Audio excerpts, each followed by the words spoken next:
Сайн байцгаана уу хүмүүстээ. Баримтчиг боловсруулах програм бол Microsoft Office Word програм. Тэгэхээр энэхүү програмаа ашиглаад усаа хайрлын сэдвт бяцхан ном бүтээцгээе.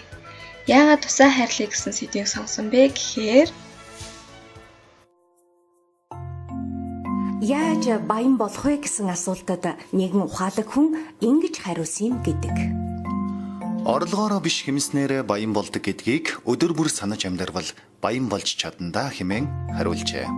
Энэ дэлхий дээрх хүмүүсийн мөрөөдөл нь тэгвэл юу вэ гэвэл Эрүүл мэнд, баян чинээлэг, сэтгэл тайван амьдрал гэдэгтээ маргах хүн үгүй бизээ.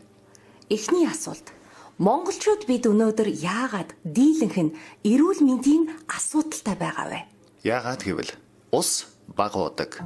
Энэ тухайн ойлголт багтай байгаагаас. Өнөөдөр усыг хүний амнаас эрүүл мэндтэй нэг төвшөнд авч үзэж байна. Эрүүл мэнд ус хоёр яагаад холбоотой гэж? Яагаад гэвэл хүний тархины 90% нь ус, цусны 83% нь ус, хүний ясны 22% нь ус, булчингийн бас 75% нь уснаас бүрддэг. Хүн өдөр бүр 1.7 литр усыг амьсгал, хөлс, шээсээрээ алддаг. Эрүүл хүн өдөрт биеийн жингийнхээ килограмм тутамд багаар бодоход 40 мг усыг уух шаардлагатайг Дэлхийн эрүүл мэндийн байгууллагууд зөвлөдөг. Хэрэв хүний биед 20% ус дутагдахад үхэх эрсдэлд ордог. Тиймээс хүн төрлөختөн бидний хувь тавилан бол ус ууж амьдрах. Харин монголчууд бидний хувьд ууж буй ус маань цэвэр тунгалаг байгаа юу? Ер нь цаашид бид болон үр хүүхдийн маань уух ус хүрэлцээтэй байна уу гэдгээ шударгаар өөрөөсөө асуух хэрэгтэй болчихжээ. Хоёр дахь асуулт. Бид яагаад ядуу амьдарч байгаа вэ? Яагаад гэвэл бид усаа ухаалгаар ашиглаж чадахгүй байгаа учраас ядуу амьдарцгааж байгааг олон хүмүүс зөвшөөрч байна. Өнөөдөр дэлхий дээр цэвэр цэнгэг гүний ус хамгийн үнэтэд тооцогдож байна. Гэтэл бид түүнийг нь зүгээр л жорлондоо 0-доо хэвнэг хэрэгэлчихдэг. Баян гэхүү, ядуу гэхүү дэлхийд байхгүй ховорхон ард түмний тоонд тооцогдож байна. Баян чинэлэг амьдрахыг хүсдэггүй улс орн гэж байхгүй. Баян чинэлэг байдлыг материалын талаас нь тодорхойлогч нь мөнгө. Тэгвэл мөнгө, ус хоёр яагаад холбоотой гэж? Энэ хоёрыг нөөц гэдэг үг холбодог. Усны нөөц, мөнгөний нөөц. Банкнд баггүй хадгаламжтай хүн тэр хэмжээгээрээ сэтгэл тайван амьдардаг байх. Эвгүйтгэд түүнийгээ хэрэглэнэ. Харин уух усаа нөөцлөөгүй, уух усгүй хүн гэдэг бол үхэлгэгчтэй ойртохын л тэмдэг. Эвгүйтгэд яана гэсэн үг үү? Уул ургаагаа уучих ёо гэд сууж байх хэрэггүй. Ямар ч улс орон усны нөөц дээрээ тулгуурлан нийгэм, эдийн засгаа өөдөн татаж хөгждөг хуультай. Тухайн улс орны усны нөөц нь хэдийгээр их байна, усаа хэр ухаалгаар ашиглаж байна гэдгээс тухайн орны нийгэм эдийн засгийн түвшин нь тодорхойлогдож байна. за тэгэхээр дараах 6 алхмын дагуу бяцхан номоо бүтээн сая зорилгоо тодорхойлсон гэр бүлийн хүрээнд усныхаа хэрэгцээг авч үзнэ. Тэгээ мэдээлэл цуглуулах байгаа. Мэдээлэлээ дараах хүснэгтийн дагуу цуглуулнаа. Хэрвээ мэдээлэлээ цуглуулж дууссан бол Word програмаа нээцгээе. За юуны түрүүнд бид хуудасаа тохируулах байгаа. За бяцхан ном учраас A5 хэмжээтэй хуудас тохируулнаа. Үүний тулд Page layout руу ороод Size гэсэн хэсгээс сонгоно. Хувилбараасаа шалтгаалж A5-ийн хэмжээ бэлэн байгаа. Хэрвээ байхгүй байвал More Page Size гэсэн командыг сонгоод за саяны гарч ирсэн хэмжээс буюу өргөн нь 14.8, өндөр нь 21 см гэсэн тохиргоо өгнө.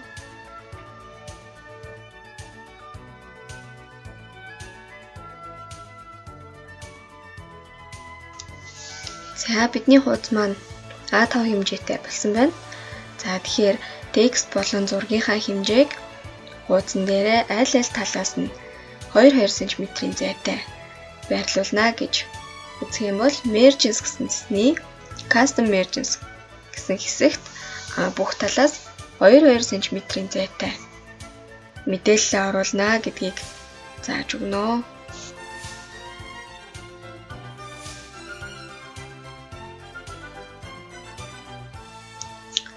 Үргэлжлүүлээд бүгдээрээ бяцхан номныхоо нүүр хуудсыг эзгэе. нүүр хуудас хийхдээ хамгийн түрүүнд хуудсандаа хүрээ оруулна. За хүрээг оруулахдаа хувилбараас шалтгаалж дизайн эсвэл insert гэсэнд page border гэсэн команд байгаа. За дахиад сануулъя. Хувилбараас шалтгаалж өөр зэсэнд байгаа insert эсвэл design гэсэнд page border гэсэн команд байгаа. Тэгэхээр page border-ыг сонгоод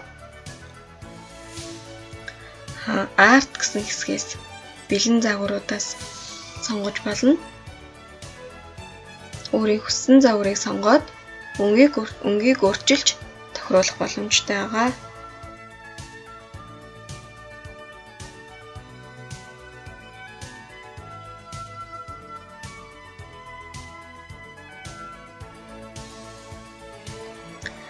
За юуны өмнө бичих текстийнхаа фонт өргөн өндрийг сонгоё.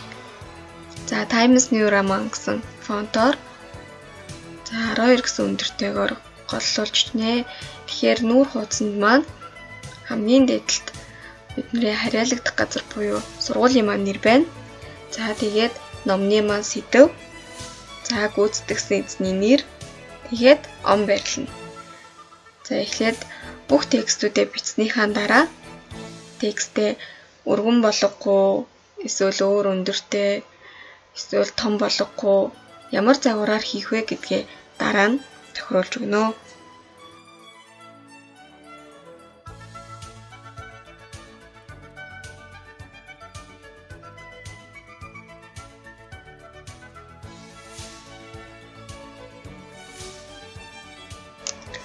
За тэгэхээр нүүр хуудсандаа бүгдээрээ зураг оруулж үзье. Зураг оруулах команд маань insert-д байрлана. Insert-ний pictures командыг сонгоод гарч ирэх харилцааг сонгохноос за зураг байгаа замыг зааж өгнө. Зам гэдэг маань тухайн зураг байгаа байршлыг хэлнэ. Энэ тохиолдолд дэлгэцэн дээр ус гэсэн хавцан дотор зурагнууд маань байрлаж байна. Ингээд зурагнаасаа тохирох зургийг сонгоод insert гэдээ оруулна. За зургийг текстийн гол байрлуулахын тулд сонгоод гарч ирэх нэмэлт форматснээс text wrap square гэсэн командыг сонгож байна.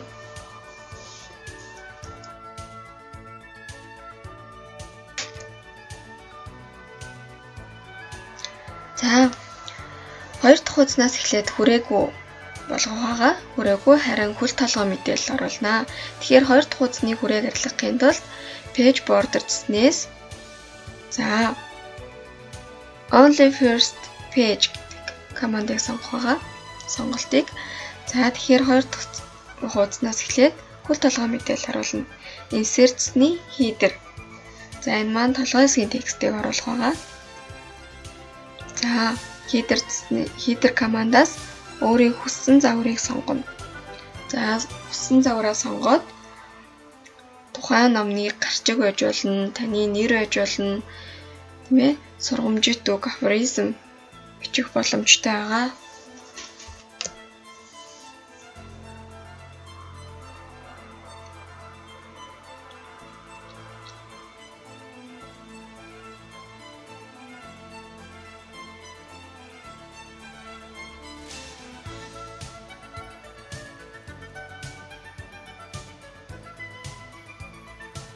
За бид толгойн хэлцгийн мэдээлэлтэй усаа хайрлыг номныхаа гарчгийг өгөөд текстээ хэлбэржүүлсэн. Одоо харин хөл хэсгийн текстийг хуудасны дугаар сонгох чинь. За тэгэхээр нэг удаа сонгоцсон байхад хуудас маань автоматар дугаарлагдаад явна гэсэн үг.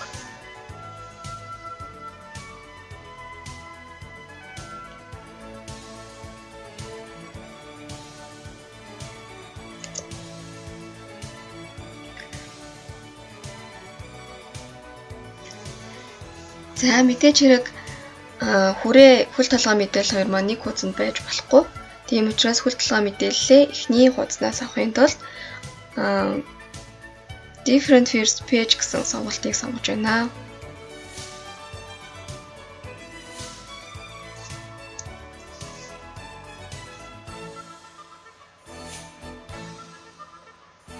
тэгэхээр одоо усаа хайрлая гэсэн сэдвийн хүрээнд цуглуулсан мэдээллээ оруулна.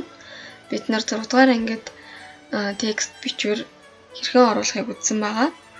За тэгэхээр энэ тохиолдолд өөрөө шивж оруулж болно, эсвэл интернет, ном, сайтаас авсан мэдээллээ хуулж оруулж болно.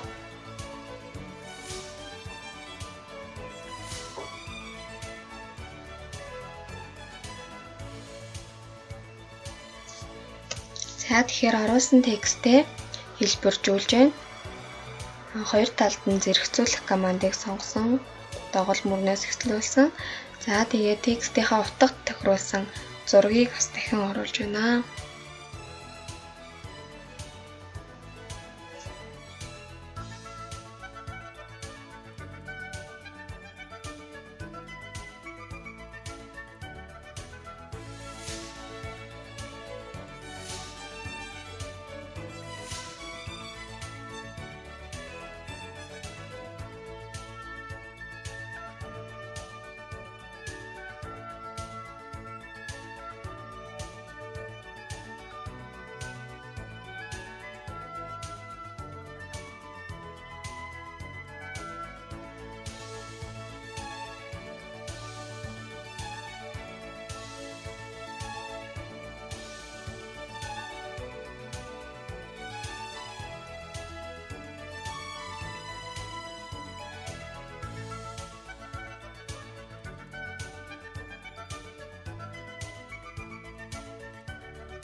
За зураг оруулахдаа форматсны text wrap square гэсэн командыг сонгосноор текстийнхаа голд зураг маань байрлаж байгааг сайн ажиглаарай.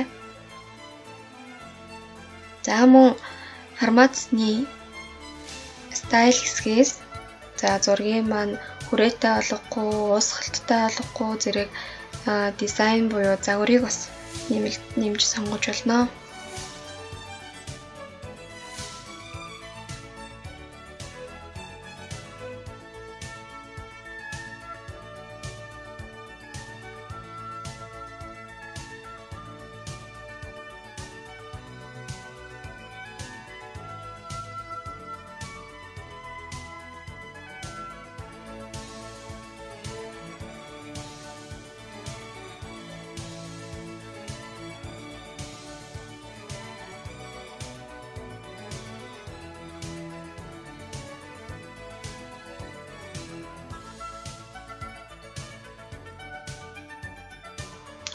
Одоо харин бүгдээрээ гэр бүлийнхаа усны хэрэглээг судалсан байдлаа хүснэгтээр харуулъя. За хүснэгтээр мэдээллийг товч бөгөөд тодорхой, ойлгомжтой харуулах боломжтой гэдгийг бид нэр үзсэн байгаа. За тэгэхээр хүснэгт оруулах команд маань insert-ны table.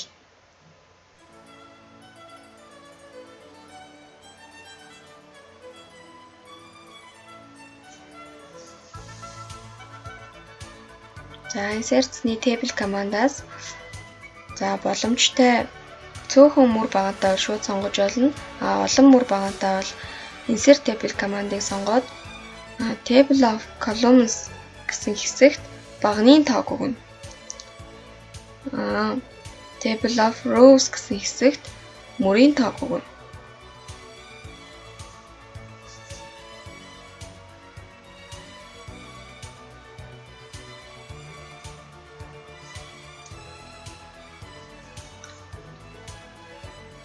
За ингээд хүснэгтээ үүсгэсэн мөр багны хэмжээг тохируулаад дотор нь байх өгөгдлөө бүгдээрээ оруулъя.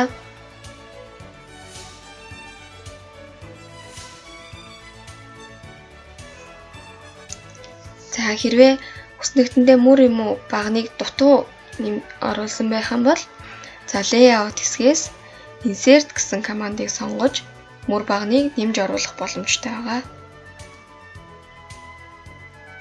За, shading хэсгээс өөрийн хүссэн өнгөө оруулж байгаа бол дизайн гэсэн хэсгээс бэлэн загваруудыг сонгож оруулах боломжтой.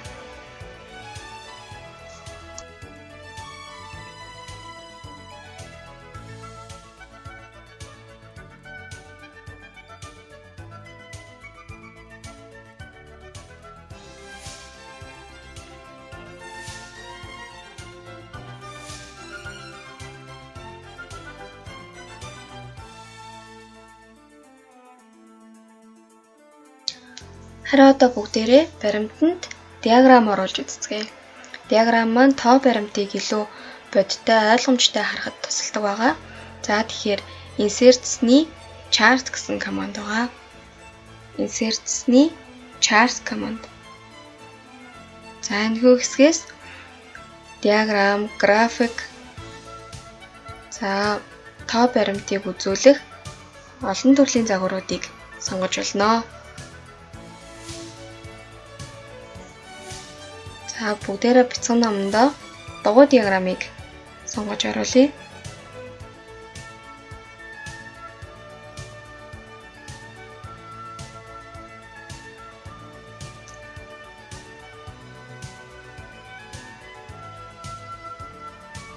За диаграмаа сонгосон тохиолдолд харгалзах хүснэгт маань цуг гарч ирнэ. Гарч ирсэн хүснэгтэнд үзүүлэлт болон харгалзах утгуудыг өгнө.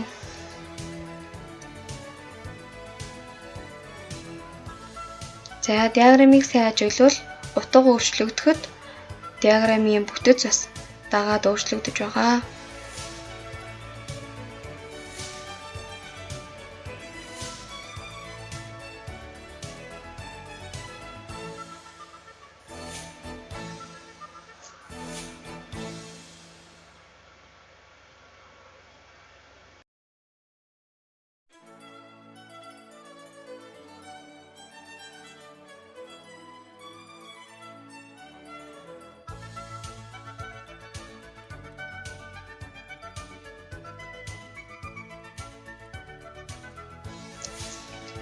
За утгаа өгсөн тохиолдолд текстүүдийг хэлбэржүүлнэ.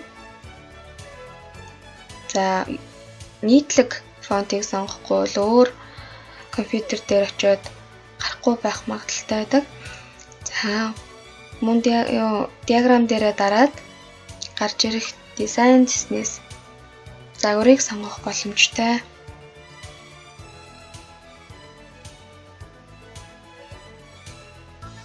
За төрөл бүрийн загвараас өөрт тохирсон загварыг сонгоно.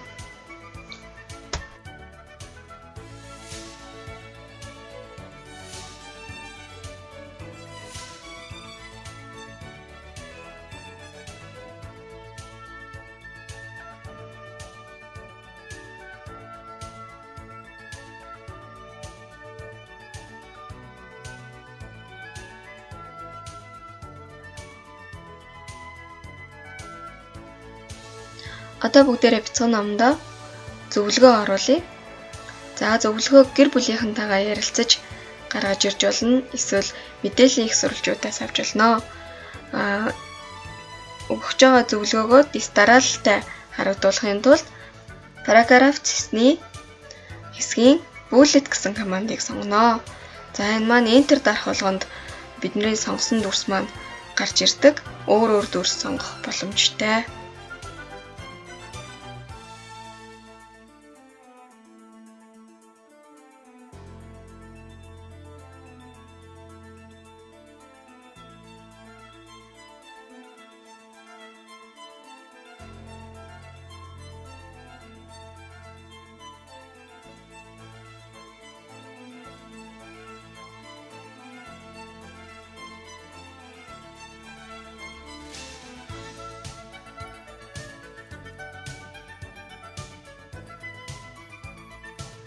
Харин одоо бүгдээрээ номдоо бэлэн дүрс ашиглан зураг зуръя.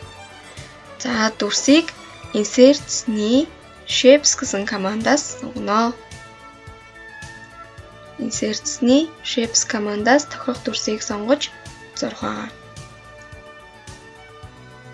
За гарч ирэх форматсны shape fill гэсэн хэсгээс өөрийн сонгосон дүрсийн будах өнгийг сонгоно доторх өнгийг. За shape outline гэсэн хэсгээс гадна хүрээний өнгийг сонгодог байгаа.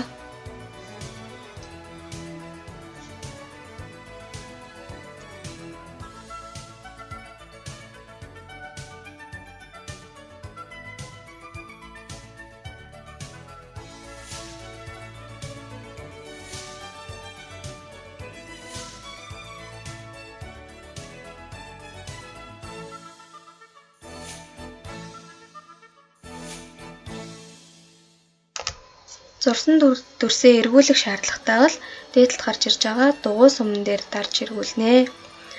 Дүрсийн хэмжээг өөрчлөхдөө 8 талд гарч ирж байгаа цэг дээр дарж тэрнээс татах маягаар за дүрсийн хэмжээг өөрчлөх байгаа.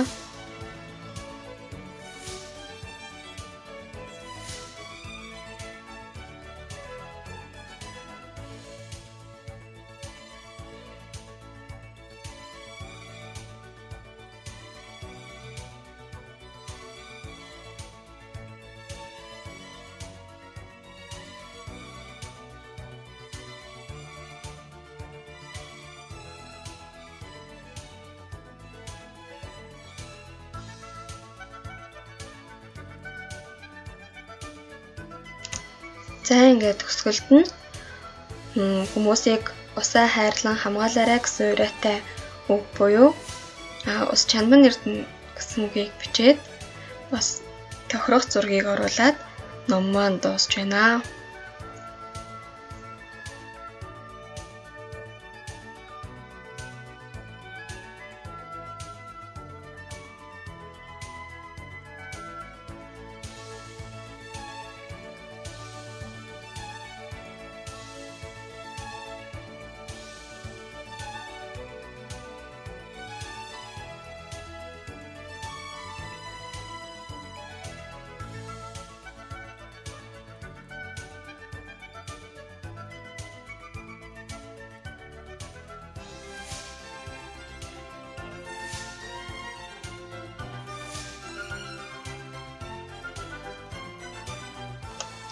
За эцэст нь номоо хэвлэж үзнэ.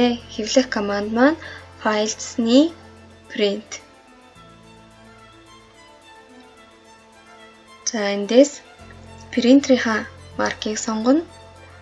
За хуудасныхаа хэмжээг зөв байгаа эсхийг шалгана. За тэгээд print команд дээр дарж хэвлэнэ.